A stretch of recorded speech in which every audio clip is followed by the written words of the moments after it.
Buen día, hermanos.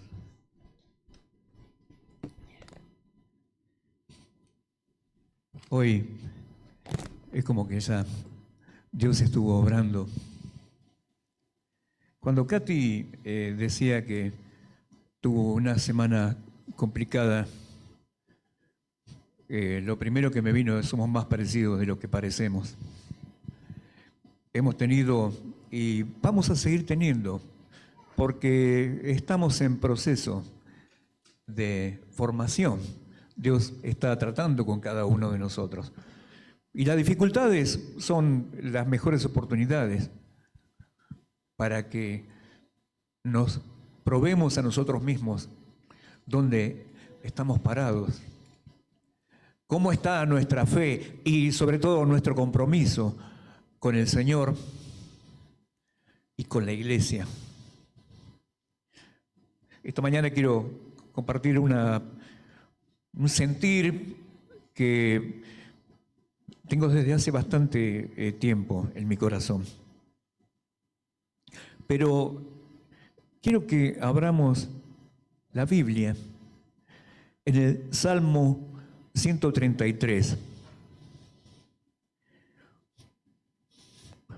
Casi que podríamos recitarlo de memoria, porque lo conocemos, lo hemos cantado, lo proclamamos y ahora lo vamos a hacer una vez más. Este salmo, por lo menos en esta Biblia Reina Valera, está titulado como La bienaventuranza del amor fraternal. Este salmo lo escribió David y dice así: mirad cuán bueno y cuán delicioso es habitar los hermanos juntos en armonía. Es como el buen óleo sobre la cabeza, el cual desciende sobre la barba de Aarón, y baja hasta el borde de sus vestiduras, como el rocío de Hermón que desciende sobre los montes de Sión, porque allí envía Jehová bendición y vida eterna. Amén. Ahora, cuando David escribe este salmo, notemos que él no está hablando de un anhelo que él tiene en su corazón. Él no está hablando de una ilusión que él tiene. No está hablando de un sueño que él anhela que se realice. David está diciendo: miren, mirad, vean con sus ojos cuán bueno y qué delicioso es, qué precioso es ver a los hermanos habitar en armonía, en unidad. No sabemos exactamente en qué momento de su vida David escribió este salmo. Y es probable que lo haya escrito cuando finalmente ya fue reconocido como el rey de todas las tribus de Israel. Que después de todas las cosas que pasó David, desde el momento que fue ungido como el próximo rey, el que Dios había elegido para que sea el rey sobre todo Israel, comenzó a pasarle de todo. Enfrentó dificultades, persecución, intentaron matarlo, hasta el mismísimo rey se lo quiso sacar de encima. Sus propios hijos se vinieron contra él Le pasó de todo. Sin embargo, él dice, miren, qué bueno, qué delicioso que es ver a todo mi pueblo, a todo el pueblo de Dios, en armonía, en unidad. ¿Cómo podemos relacionar este salmo, esta declaración de David a lo que vivimos hoy como iglesia, como familia, como congregación? Hablábamos hace un rato de que todos nosotros pasamos por dificultades. Hemos tenido semanas difíciles, algunas más que otras. Yo he tenido una corrida en mitad de semana, casi a la madrugada tuve que salir con mi hija Yasmín. Esto por ahí es algo gracioso. Con un ataque de alergia toda la semana. Y es incómodo. Son dificultades pequeñas, si se quiere, pero son lo que Dios nos permite en nosotros porque quiere afinarnos, porque quiere sacarnos buenos. Y esto nos sucede a todos.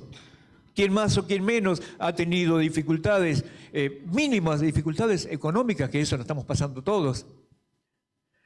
Pero para seguir desarrollando el tema que hoy les quiero compartir, quiero que sepan que lo titulé En unidad.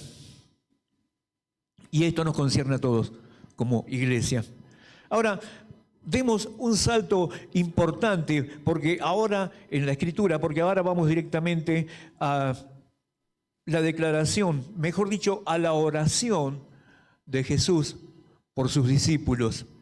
Allá en Juan 17, del 20 al 26, lo vamos a leer.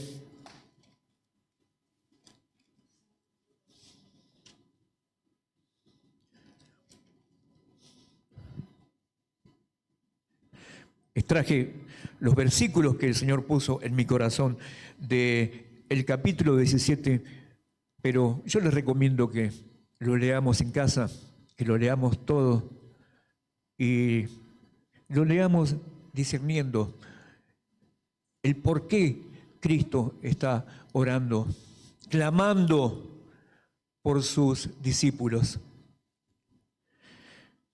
En el versículo 17 dice: santifícalos en tu verdad. Tu palabra es la verdad. Hoy Iván, cuando oraba, mencionaba y le decía a Dios precisamente algo así, como que guíanos con tu palabra, Señor. Santifícalos en tu verdad. Tu palabra es la verdad. Como tú me enviaste al mundo, así yo los he enviado al mundo, y por ellos yo me santifico a mí mismo, para que también ellos sean santificados en la verdad. Mas no ruego solamente por estos, sino también por los que han de creer en mí por la palabra de ellos, para que todos sean uno, como tú, oh Padre, en mí y yo en ti, que también ellos sean uno en nosotros, para que el mundo crea que tú me enviaste.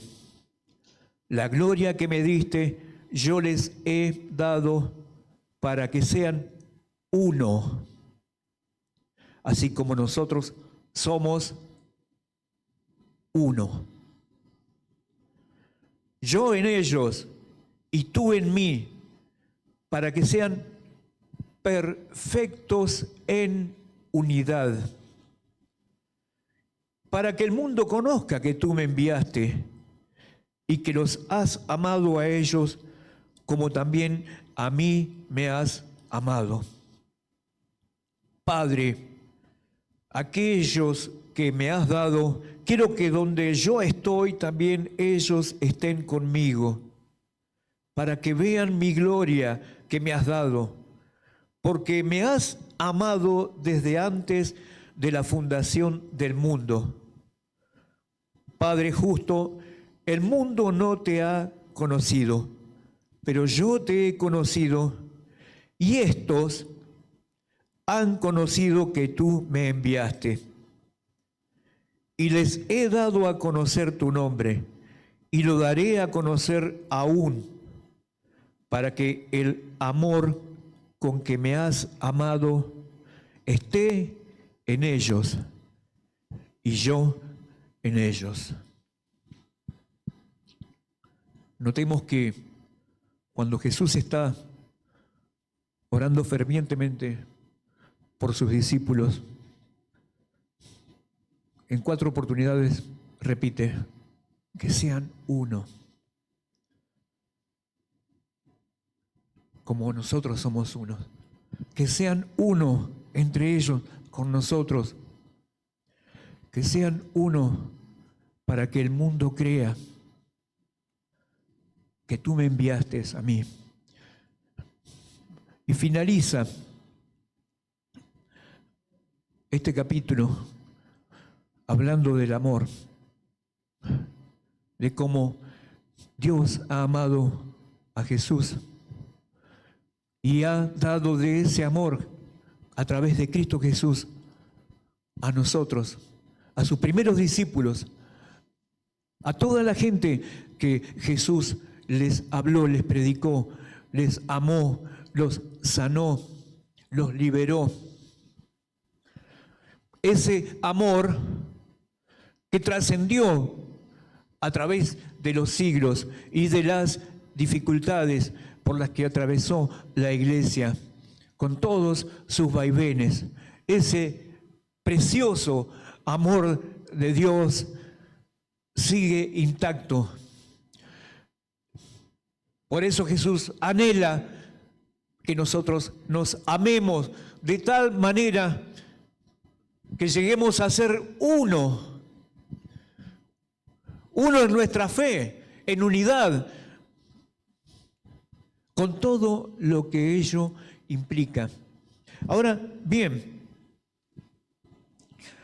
vemos que Dios se había propuesto en Cristo Jesús recuperar, reconciliar a todo ser creado consigo mismo, para que vuelva a ser un pueblo de hermanos que vivan en paz, juntos y en armonía. Cuando Jesús eligió a quienes iban a ser sus primeros discípulos, no se equivocó para nada. Estaba seguro que con este puñado de hombres como colaboradores comenzaría el proceso de restauración de su pueblo, de regreso a su Creador, a nuestro Dios. Pero también Jesús sabía que cada uno de ellos provenía de un contexto diferente. Cada uno de ellos era diferente al otro. Contextos familiares, sociales y hasta morales, porque entre ellos había un mano larga, había un ladrón, que era Judas. También había un pescador, cuyo mundo era su barca, sus redes, su preocupación era poder pescar todos los peces que pudiera para poder sustentarse económicamente él y su familia, y sus sueños no iban más allá de eso. Sin embargo, Dios lo eligió, a través de Cristo Jesús lo eligió. Había un celote. Un celote era algo así como un revolucionario, alguien que no estaba para nada de acuerdo con que su nación, su amada nación, estuviese siendo objeto de opresión sobre lo que ejercía el gobierno de Roma sobre el pueblo de Israel. Eran algo así como la fuerza de resistencia. Era un ser, un activista político era. También lo tenía Mateo. ¿Cómo podía ser que se juntaran, que estuvieran juntos comiendo en una misma mesa? El celote, Simón y Mateo. Mateo, todos sabemos que era un recaudador de impuestos, era un traidor a la patria, porque recaudaba dinero para mandar a Roma.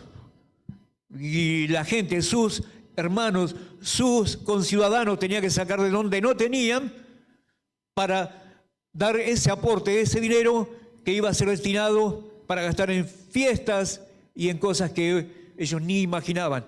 Era un ser odiado, entonces no había manera de que se sentaran en una misma mesa. Simón, el celote, con Mateo. Y yo me imagino Pedro, porque por ahí Pedro, me imagino que tenía un poco mi personalidad en este sentido.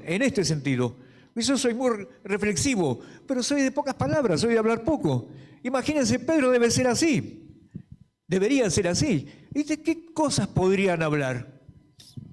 No, vos sabés que yo pesqué 65 pescados, ¿viste? Y los vendí bien. Mateo diría, a mí ¿qué me interesa? A mí los pescaditos, yo los como nada más, los compro.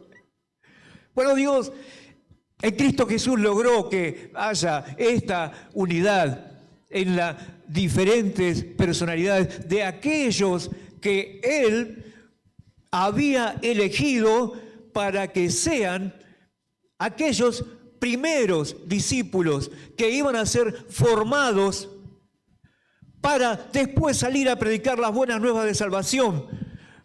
Con estos hombres, Jesús dijo, yo voy a edificar mi iglesia. Esto lo dijo otra la declaración de Pedro. Pero ¿qué dijo también?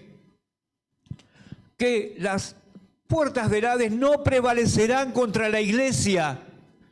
Y esto, hermanos, es algo que tenemos que proclamarlo y tenemos que creerlos. La iglesia pasa por dificultades a través de toda la historia. No es hoy.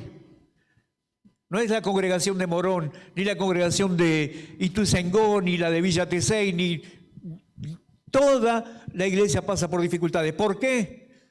Porque en todas ellas hay diferentes personalidades, diferentes formas de pensamiento. Hombres que son muy pensantes, mujeres que son muy pensantes, ahí hay otras que son un poco más impulsivas de ir al frente.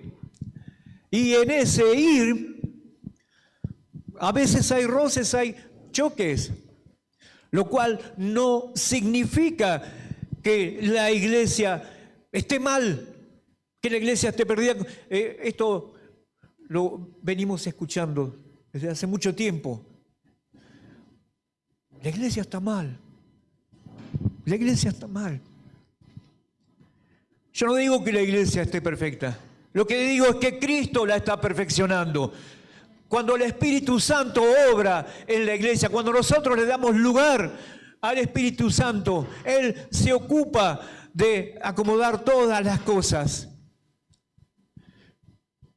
Vivir en unidad es bueno, es precioso. Miren qué bueno que es ver a los hermanos habitar en unidad. Ahora, esto no significa que todo esté perfecto, que por ahí no hayamos tenido algún roce, que no nos hayamos equivocado, porque no somos perfectos, vamos camino a la perfección. Vamos camino a la perfección y seguramente cada vez vamos a cometer menos equivocaciones, menos errores. Pero Dios está obrando, el Espíritu de Dios está obrando en la iglesia. Amén. Yo lo creo, hermanos, yo lo creo y lo proclamo. El Espíritu de Cristo, el Espíritu Santo está en la iglesia. La promesa de Cristo, la promesa que Él nos hizo. Él dijo que se iba y se fue, pero no nos desamparó, no nos dejó huérfanos. El Espíritu Santo vino sobre nosotros. Y el Espíritu Santo es el que permite que hoy, miren cómo está afuera, hace frío, está feo. Ustedes están tomando mate sentados en la mesa, en la cocina de su casa, o recién se están desperezando un día domingo, día de descanso, día que no, me quedo en casa, tomo unos mates en la cama, miro tele, veo cómo juega el perro con el gato. No, hermanos, no estamos locos, no estamos locos. Hoy, ¿por qué estamos aquí? Porque amamos a Cristo, porque somos su iglesia. Hoy estamos aquí porque amamos al hermano, porque amamos a nuestros hermanos, ¿no es así? Sí que los amamos. Amén.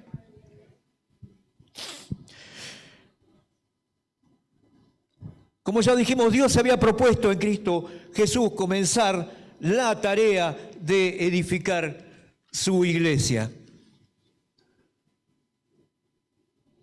Ahora,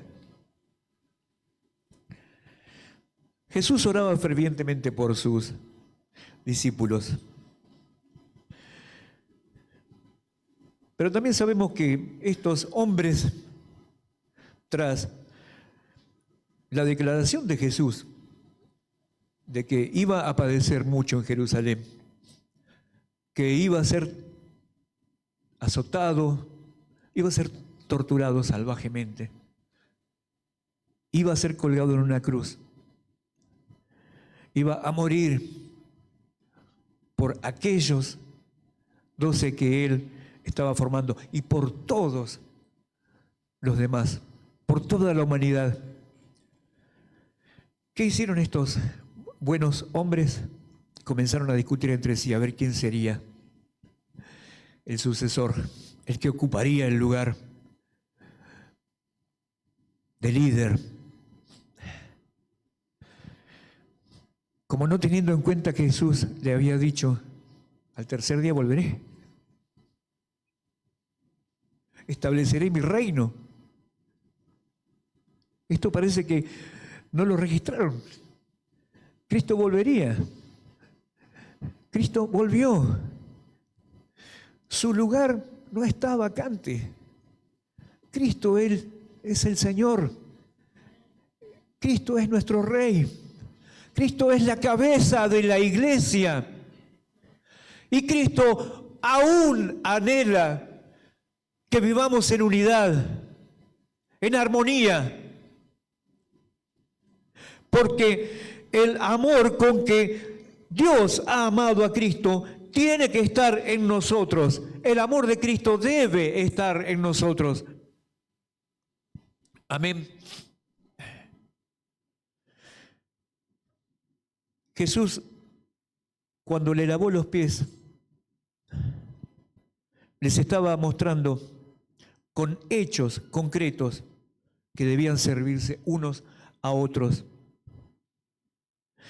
para que haya una verdadera unidad, para que haya una verdadera armonía entre los discípulos y entre los que habían de creer por la palabra de ellos, porque debían ser uno. Recuerdo que hace unos 25 años aproximadamente se hizo un retiro internacional en uno de los galpones de la Universidad de La Matanza, cuyo lema fue "Lo mejor está por venir". Y recuerdo que uno de los oradores principales, había varios, entre esos estaba uno que era de la ciudad de donde nació mi papá, de Goya, Juan José Churrarín, pero estaba un pastor que se llamaba, no sé si vive todavía, Jorge Pradas, un pastor de Quilmes.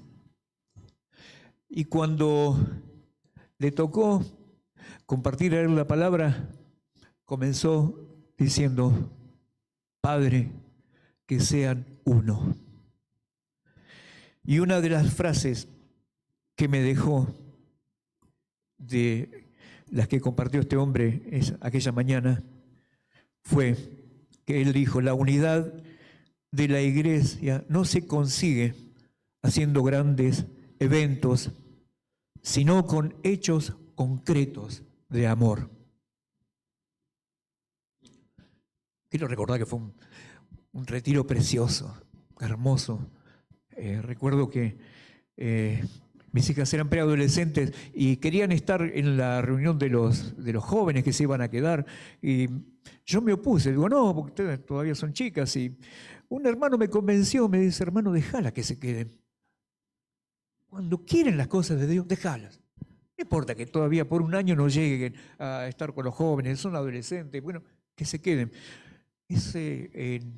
En esas reuniones que hubo de jóvenes, mi hija Nadia fue llena del Espíritu Santo y comenzó a hablar en lenguas.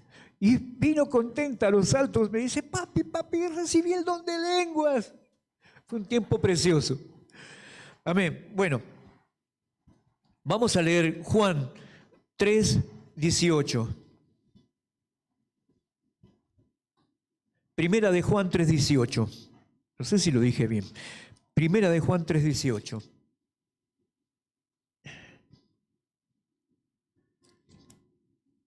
Donde dice: hijitos, no amemos de palabra ni de lengua, sino de hecho y en verdad.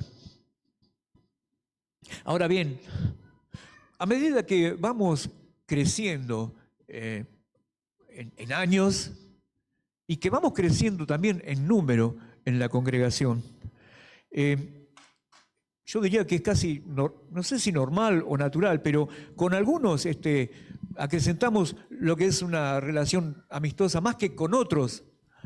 Y no significa que amemos menos a los otros, no, pero hay una actitud que todos debemos tomar.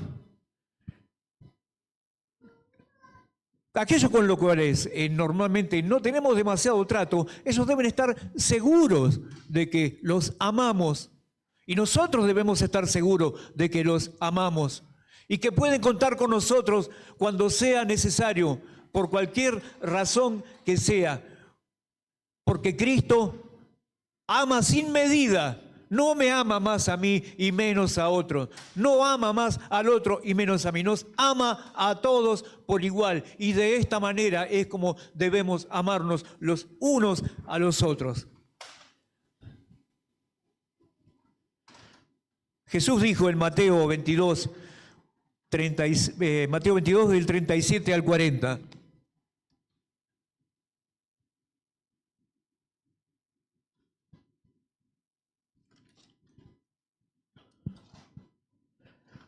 Jesús dijo: amarás al Señor tu Dios con todo tu corazón y con toda tu alma y con toda tu mente. Este es el primero y grande mandamiento. El segundo es semejante: amarás a tu prójimo como a ti mismo. De estos dos mandamientos depende toda la ley y los profetas. A resumidas cuentas, si amamos a Dios, amamos también a sus amados. Aunque tengamos trato fluido, aunque no tengamos trato fluido con todos, pero todos deben saber que pueden contar con nosotros cuando lo necesiten. También debemos saber que si decimos amar a Dios, pero aborrecemos a un hermano, aún permanecemos en tinieblas. Es fuerte esta declaración, esta palabra. Y el aborrecer no significa solamente lo fuerte y lo duro que es aborrecer, que es odiar. El aborrecer también puede ser tener en menos, tener una actitud despreciativa hacia alguien. Ningún hermano, por difícil que nos parezca, porque por ahí nos parece a nosotros, por ahí el problema somos nosotros. Ningún hermano, por difícil que parezca, es peor que estar todavía en tinieblas. Amén. Cada uno de nosotros somos pieza importante en la edificación del cuerpo de Cristo, que es su iglesia. Leamos Romanos 12, 4 y 5.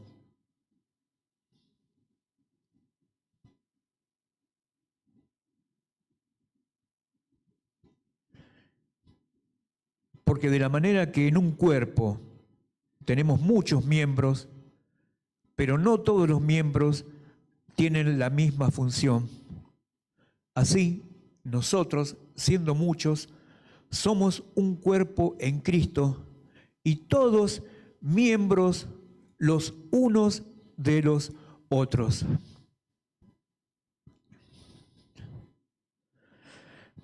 Me venía que a veces la imagen del cuerpo, ¿no? ¿Qué sucede cuando por ahí nos duele la cabeza o nos duele la cintura o nos duele una articulación, por ahí el hombro, el codo? ¿Qué sucede?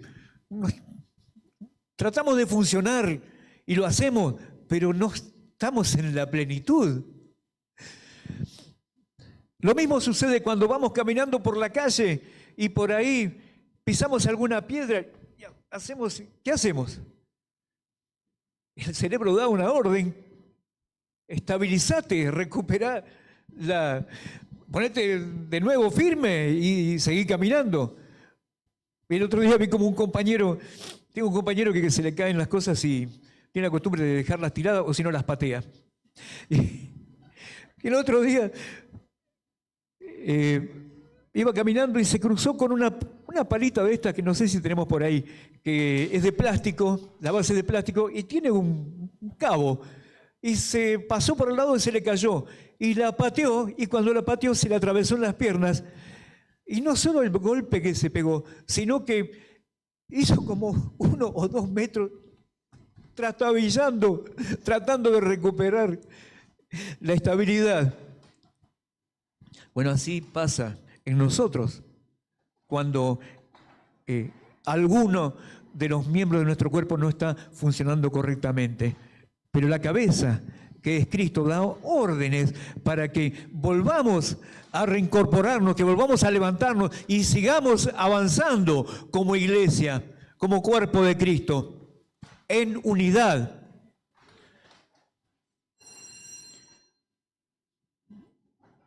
Ahora, para poder habitar en unidad, es necesario que nos amemos los unos a los otros. No debe haber preferencias. ¿Sabe lo que sucede cuando hay preferencias en la iglesia? De a poco, más temprano o más tarde, comienzan a formarse facciones.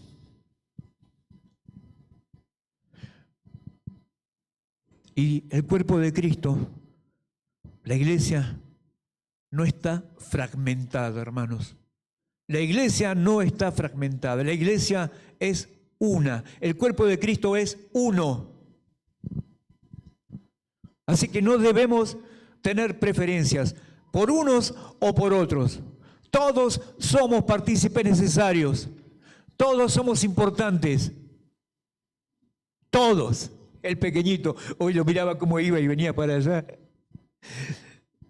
Él es importante. Él está insertado en el cuerpo de Cristo. Para Él, esto es su hábitat, la extensión de su casa. Amén. Gloria a Dios. Debemos recibir al débil en la fe. Renunciar a aquellas cosas que aún arrastramos de nuestra vida anterior, la que vivimos antes de conocer la verdad, antes de que seamos santificados con su verdad. Hoy, hermanos, fuimos santificados por su verdad y por la palabra que nos instruye, nos redarguye continuamente. ¿Cómo vamos con el horario? No dijiste nada, yo vi movimiento y digo, me estoy extendiendo. Amén, bueno, gloria a Dios.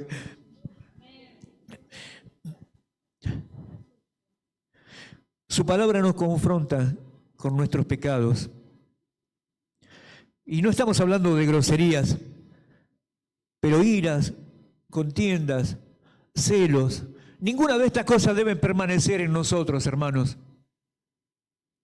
Todas estas cosas pertenecen al pasado, a nuestra antigua manera de vivir. Hoy no debemos dejar que estas cosas nos tengan de rehén, hermanos, porque fuimos hechos para ser libres, no para ser rehenes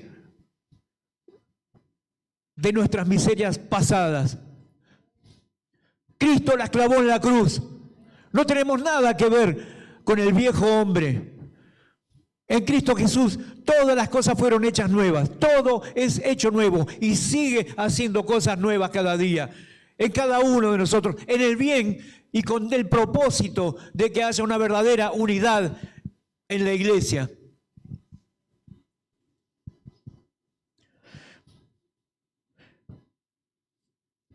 Para esto, Dios necesita contar con cada uno, conmigo. Dios está dispuesto y nosotros debemos estar dispuestos también. Debemos menguar también, seguir menguando para que Cristo crezca y su amor se manifieste más y más aún a través nuestro, prefiriéndonos unos a otros, tener a mi hermano como mayor, tenerle en alta estima, y el hermano debe hacer lo mismo.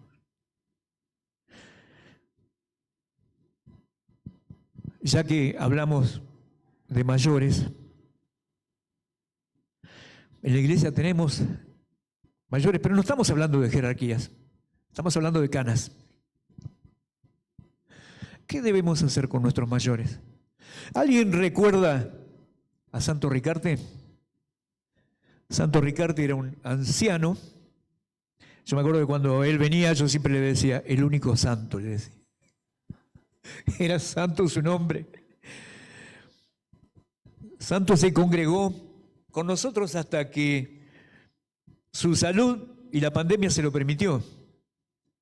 Todos los domingos, o casi todos los domingos que estaba bien de salud, lo teníamos sentado ahí.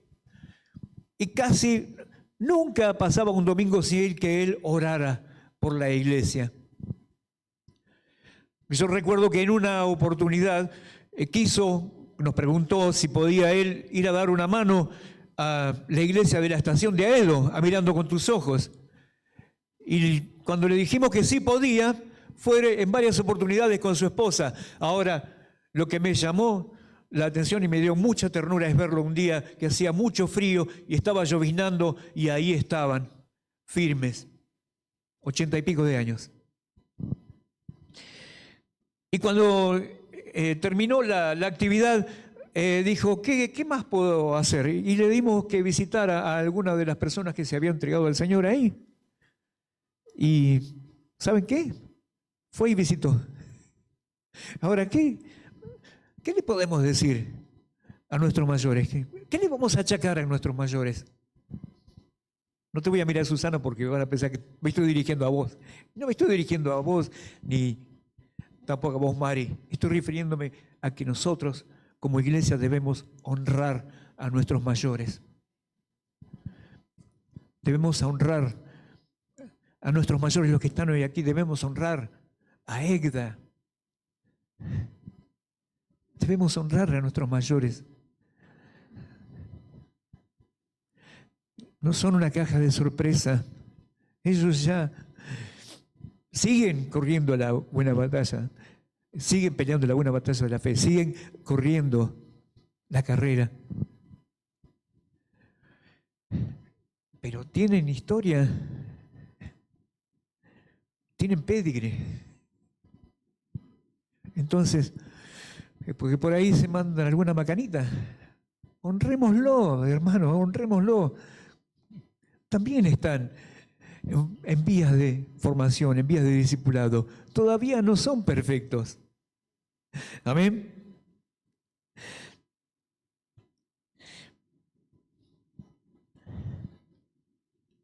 Ya vamos concluyendo, hermanos.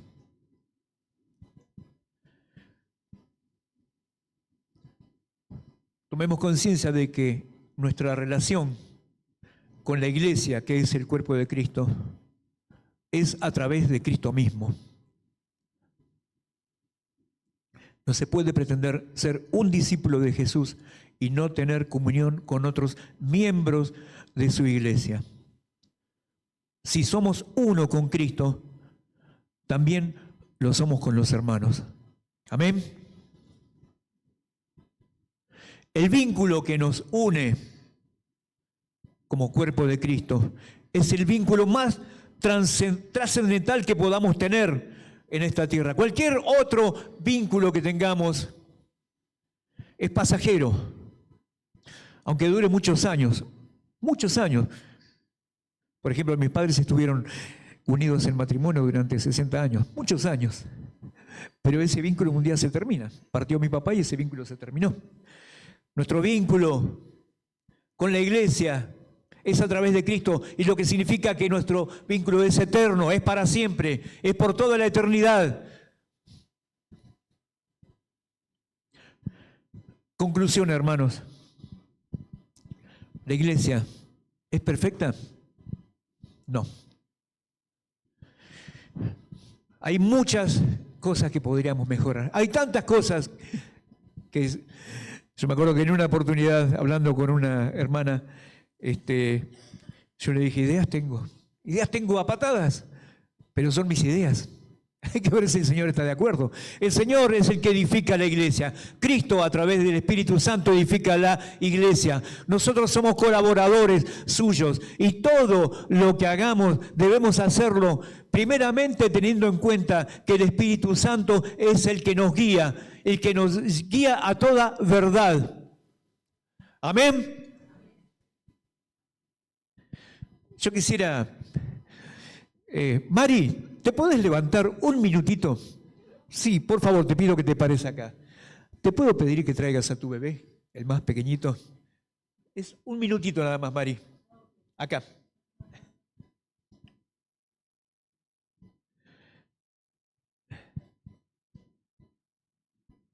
¿Por qué les pido a Mari y al bebé? ¿Por qué le pido a Mari y a Emanuel que se paren aquí? Miren, hermanos, las dos puntas de la iglesia.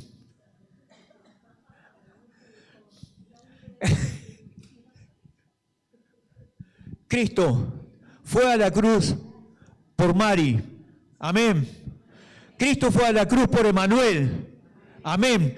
He aquí las dos puntas de la iglesia. Ahora, desde que somos bebés hasta que tenemos la edad madura que tiene Mari, pasamos por etapas. Fuimos niños. Cristo amó y ama a los niños y fue a la cruz por los niños.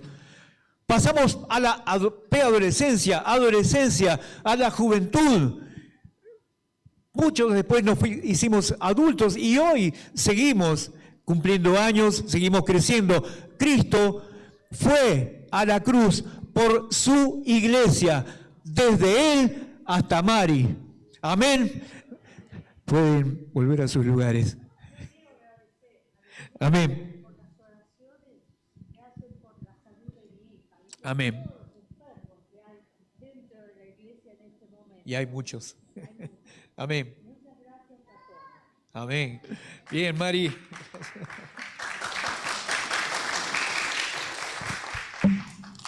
Para concluir, hermanos, la palabra de Dios en Malaquías 3:17 dice: y serán para mí, ¿qué seremos para el Señor? Especial tesoro. Y serán para mí especial tesoro, ha dicho Jehová de los ejércitos, el día que yo actúe y los perdone, como perdona el Padre al Hijo que le sirve. ¿Cómo te ves, hermano, ante los ojos de Dios? Porque Él te ve como especial tesoro. Él nos ve como especial tesoro. Él prometió que seríamos para Él especial tesoro. ¿Cuándo? El día que Él actúe. Y Él está actuando, Dios está obrando en su iglesia. Y nos perdona como hijos amados que le servimos. Hermanos, para terminar, quiero que mencionemos de nuevo el Salmo 133, donde dice: mirad cuán bueno y cuán delicioso es habitar los hermanos en armonía. Ahora, después la expresión que viene en los versículos 2 y 3 habla del óleo, de la unción. Leyendo un comentario, leía que Moisés usó un aceite de muy buena calidad para ungir a su hermano Aarón. Y ese aceite, esa unción, bajaba desde la cabeza hasta la barba y cubría todo el cuerpo de Aarón. Una expresión, yo diría casi poética, pero para describir de qué manera la unción de Dios viene a su iglesia. Dice también que el rocío del monte Hermón, el monte Hermón es el monte más alto de aquella Palestina. Entonces, cuando el rocío cae sobre el monte, recibe más cantidad de rocío y cae fresco sobre todo el monte. Así ve Jesús a su iglesia como una montaña, como un edificio que está bien cimentada, que está bien plantada sobre la roca firme que es Jesucristo. Amén. Y sobre el final dice: porque allí envía bendición y vida eterna. Amén. Amén, hermanos. Esto es lo que quería compartirles esta mañana. Si hubiera más tiempo, también podríamos hablar de algunas maneras, todas fundadas en la palabra de Dios, en la que Dios nos exhorta a que nos tengamos paciencia, a que nos amemos. Pero hoy quiero terminar con esto. Oramos, hermanos.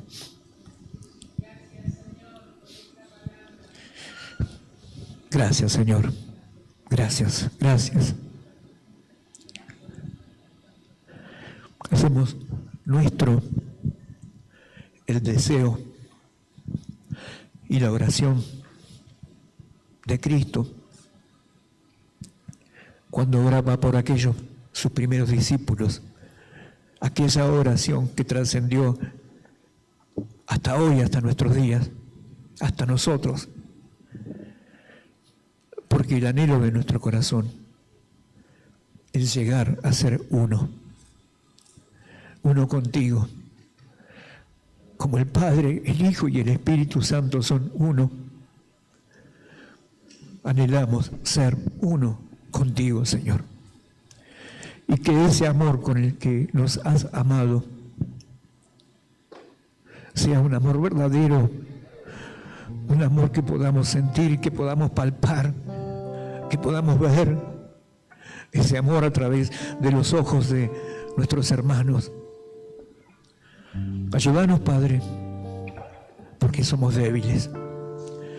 Ayúdanos, Padre, porque no siempre damos la talla. Somos falibles. Nos equivocamos.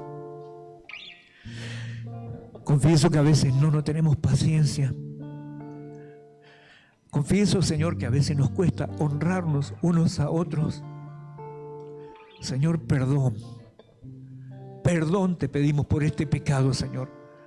Te pedimos perdón por ofender tu nombre, Señor. Cuando tenemos en menos a un hermano. Perdón, Padre, porque nos equivocamos.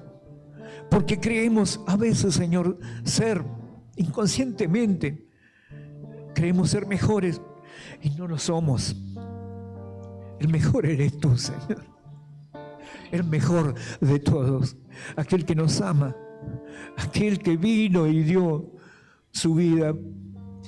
Que permitió que su cuerpo fuese partido, que su sangre fuese derramada, para que hoy nosotros estuviéramos hoy aquí. Señor, no merecimos, Señor, aún no lo merecemos, Señor. Estamos en deuda contigo, Señor, y lo estaremos.